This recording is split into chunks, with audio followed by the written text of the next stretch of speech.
אבל הזוג הנוסף שישנם כאן, אב וממשיך דרכו, הם שני בלשים מהמשטרה, יעקב וצחי טל. ערב טוב לכם. ערב טוב. שניכם עדיין במשטרה. כן. נמרודי לא פנה אליכם. תודה לאל. דווקא חיכיתי שתשאל אותי אם אני רוצה להיות מפכ"ל, אחרי ששאלת את כולם. בטוח שלא. בטוח שלא. לא, כי על פי החשד, לא חלילה שהוא הורשע ושום דבר עוד לא קרה, אבל על פי החשד יכולתם להיות היום אולי במצבו של אייל, אם הוא היה פונה אליכם. המצב של אייל די טוב. לפי מה שאני שומע, בחור צעיר. לא דיברתי עכשיו על אייל, דיברתי עליך. עמדת לפני פיתויים אי פעם? תמיד ישנם פיתויים, אבל מי שיש לו כוח רצון ומחשבה, והוא עוסק במשהו, אז הוא לעולם לא יעשה שטויות. וזה אתה אומר שהניצבים שעכשיו מדברים בהם עשו שטויות? קודם כל, לא הוכח שום דבר.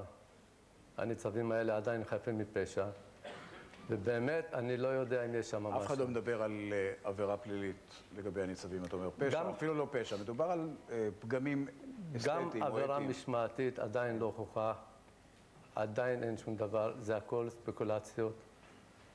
וכמו שאמר ניצב יצחקי, אני אלחם לתאר את שמי, ואני מאמין שהוא יתאר את שמו, כי אני מכיר אותו גם קצת. כואב לך צחי מה שקורה עכשיו במשטרה? אני חושב שדווקא בעבודת המשטרה לא באים לעשות אותה בשביל הכסף, אלא כי אוהבים את המקצוע, כי נהנים מזה. מה למדת מאבא? רגע, מה שלא אמרתי, את הדבר הכי חשוב. צחי הוא זה שתפס עם חוליה מאוד מאוד מצומצמת את האנס הסדרתי הנוכחי, את סלע.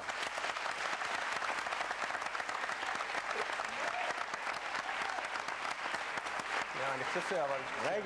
רגע, ואבא של צחי יעקב, לפני כמה שנים זה היה? יותר מ-20. יותר מ-20, תפס את האנס המנומס, קראו לו אז. נכון. של אז, בערך באותו מספר... אני רק רוצה להגיד שהתפיסה של האנס הסדרתי הספציפי הזה שלנו עכשיו, מגיעה תודעת לא דווקא לצוות שעשה את המעצר, אלא לכל הבילוש המשימתי בימ"ר תל אביב, וגם למפלג תשאול, שעשו עבודה יוצאת מן הכלל. אבל עכשיו בכל זאת, ספר לנו רגע על הבחור שתפסת. כמה רצתם אחריו? שנה וחצי? שנתיים? שנה וחצי בערך. רדפנו אחריו. ובסוף אתה עלית עליו, אחרי שכולם בעצם לא הצליחו. אני והצוות, כן. איך? למה הצלחתם? בגלל ה-DNA? לא, זה אחרי עבודת חקירה באמת ממושכת, שעלינו בערך על האזור שהוא מסתובב. הצבנו שם עבודה סמויה של בלשים בשטח. ודווקא בגלל הלמידה של השטח ובכל הסביבה, ואיך הוא פועל ואת האופי של הבן אדם, אז ביום שהוא פעל, הצלחנו לתפוס אותו, באותו אזור. מה הרגשת כלפיו? תראה, כלפיו, שאתה תופס אותו... דיברתי איתו, יצא לי לדבר איתו גם פעמים, גם במעצר, גם בהארכות מעצר, גם אחרי זה. העניין הוא לא לגלות רגשות, צריך לשמור על מקצועיות. אבל יש לך רגשות. יש לי, אבל לא צריך להראות אותם לפני העצור. מה הרגשת כלפיו? לא מה הראית. אתה מרגיש סלידה בתוכך, אבל אתה צריך לראות מקצועיות ולא להפגין את זה כלפיו. העובדה שהיה מדובר באנס סדרתי כל כך מתועב, עשתה לך משהו באמביציה לתפוס אותו יותר מאשר במקרים אחרים של עבודת בילוש? תמיד כשיצאנו לשטח האמנו שהיום אנחנו יוצאים לשטח והיום אנחנו נתפוס אותו. וכמה שהוא היה ערמומי ומתוחכם וסטני, תמיד האמנו שאנחנו יותר חכמים ממנו ואנחנו נתפוס אותו. וככה זה קרה. בשביל לתפוס, האנס כזה צריך לחשוב צעד אחד קדימה. צעד אחד יותר ממנו. והאנס שאתה תפסת? האנס שאני תפסתי למעשה היה לפני קרוב ל-23 שנה. הוא גם ביצע מספר מעשים די חמורים. הוא היה בוחר את הקורבנות שלו כשהם היו עוברות בשביל צער, בחושך, באזור הרכבת, באזור צפון תל אביב, באזור השרון. וגם אחריו עקבנו קרוב לשנה וחצי. אבל לא כמו האנס הסדרתי היום, אנחנו ידענו אז שאנחנו חייבים לתפוס אותו על חם. לא היה לנו את הבדיקות DNA ולא היה לנו בדיקות של טביעות אצבעות וכל הדברים האלה. וידעתי שאם אנחנו לא נתפוס אותו על חם, לא יהיה לנו הרבה קלפים נגדו. והיינו חייבים להוכיח קרוב ל-20 מקרי אונס שהוא ביצע. ובאמת, ביום התפיסה, כשעשינו מערב, אני ועוד 2 שוטרים, כמובן כשכל השטח סגור, הייתה לו שיטה מסוימת שהוא פעל. הוא היה מכין את השטח, לוקח קרטונים, שם אותם בין העצים, מסדר לו את המקום, מקום חשוך. הוא היה עורב להם בין העצים, היה בוחר את הקורבנות, הוא אולי מתנפל על כל אחד. כי אני זוכר שפעם לפני זה הבאנו לו איזה שוטרת בתור פיתיון, אבל לא מצא חן בעיניו, לא הייתה משהו. אז הוא דילג אליה. הוא דילג אליה ואנחנו בפנים אכלנו את הלב. אבל מה? היה לנו סבלנות, ובעבודה שלנו חייבת להיות סבלנות והתמדה, וחיכינו לו פעם אחרי פעם, ובאותו יום באמת שהוא נעצר, הוא הכין את המקום, עקב אחרי בחורה, התנפל עליה, ואז קפצנו עליו, אני ועוד 2 שוטרים. כשאני תופס אותו מהגרון מאחורה, תפיסה שאמרתי... כשלחצתי את היד שלך בכניסה לאולפן, ראיתי, וואלה, יד, אתה לא רוצה שיתפוס לך את הצוואר, הבחור הזה. אז תאר לך מה הייתי לפני 20 וכמה שנים, הייתי הרבה יותר חזק. ובאותו מקרה, מאחר והוא ברח כבר פעמיים מתוך המלכודות ששמנו לו, אמרתי, לא יעזור כלום, אני תופס אותו מהגרון ולא יודע מה שהוא יעשה לי, אני לא אעזוב אותו. וכש2 שוטרים תפסו אותו מהידיים, הוא הסתובב, הוא העיף אותם איזה 3-4 מטר כל אחד לצד, אבל אני נתליתי בו. עד אחרי איזה 3-4 דקות שהגיעו שאר הצוותים, ובערך איזה 8-9 שוטרים לא הצלחנו לקבול אותו. אחרי מאבקים, בסוף הצלחנו להכניע אותו וקבלנו אותו. צחי, כשדיברנו על לחיצת היד של אבא שלך, לחצתי גם את היד שלך. והיא לא הייתה חזקה כמו של אבא. היא קצת יותר רכה.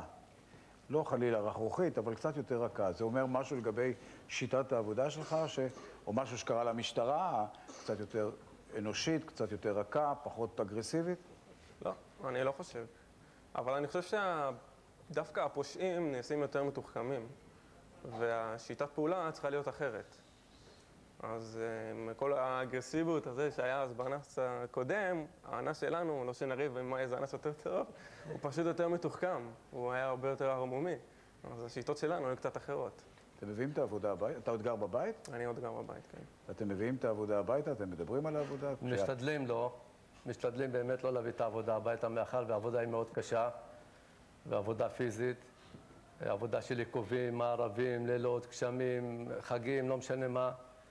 אבל כשיש משהו בעבודה, אז לפעמים אני קורץ לו והוא קורץ לי מה עם ההוא, מה עם ההוא, ופתאום האמא, מה, והאחיות, מה קרה? אז אנחנו כמובן לא מדברים, אלא בקודים כאלה. משתדלים לא לספר. לא להכניס את הדברים הביתה. אבל אחרי שזה מתגלה, אחרי יום-יומיים, על זה דיברתם, ואז הכל נפתח. אתה כבר לא רודף אחרי אנסים וכל מיני... עד לפני 3 חודשים רדפתי אחרי כולם. עכשיו, לשמחתי, הבוס שלי אמר, אתה, חביבי, יש לך 33 שנה במשטרה, יש לך פרק זמן קצר, אתה קצת תתעסק במנהלה, פחות חקירות, פחות דברים כאלה. אתם לא הולכים אף פעם עם מדים? כמעט ולא. אנחנו עובדים בבילוש, אז ככה שאנחנו רוב הזמן לא האזרחי. הולכים עם רק על אזרחי. האמת שאתם לא נראים שוטרים. זה הקונץ. אתה צריך להתאמה בשטח. לא להתגלות. אתה לא צריך להתגלות. הוא בכלל נראה איזה לפלף, נכון? זה השוטר הקשוח שתפס את האנס הסדרתי. ככה אתה אומר לי, אתה יודע מה יעשו לי מחר? זה אגב המחמאה הכי גדולה ששוטר יכול לקבל, אחרי מה שאתה עשית ועם רקורד כזה שיש לך, לא? נכון.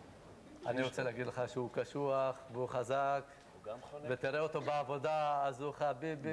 בעצם העובדה שאתם מצטלמים עכשיו בטלוויזיה, יכולה מחר די להפריע לכם בעבודה, לא?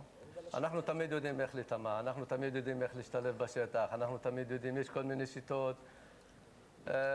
אני כבר 30 וכמה שנים, אז אותי מכירים גם כשאני נמצא בחוץ לארץ, כשאני נמצא באירועים, וכשאני צריך לעשות את העבודה שלי ואני צריך להגיע לאיזשהו אובייקט ולעצור אותו ולתפוס אותו, אז תאמין לי שאני עושה את זה בצורה הטובה ביותר. איפה אתם תהיו מחר בלילה? אני בעבודה והוא בעבודה. אני גם בעבודה. לא בבית? לא. כשעם ישראל חוגג, המשטרה עובדת. זה קורה בחג העצמאות, בימי כיפור. מה אתם יודעים שאנחנו לא יודעים שאתם בעבודה מחר בלילה? כל משטרת ישראל, זה די התכוננות, אז בגלל זה. למה? כולם מתכוננים. למה? תגידו לנו, למה? אני רוצה להגיד לך שהפעם באמת המשטרה... לא, זה שהמשטרה, אני יודע, המשטרה בכוננות. למה מתכוננים? הם ירדפו אחרי הבאג. מתכוננים, קודם כל... למה? הם ירדפו אחרי הבאג, שניהם. 100%. אני מקווה שלא יהיה שום דבר, ולפי...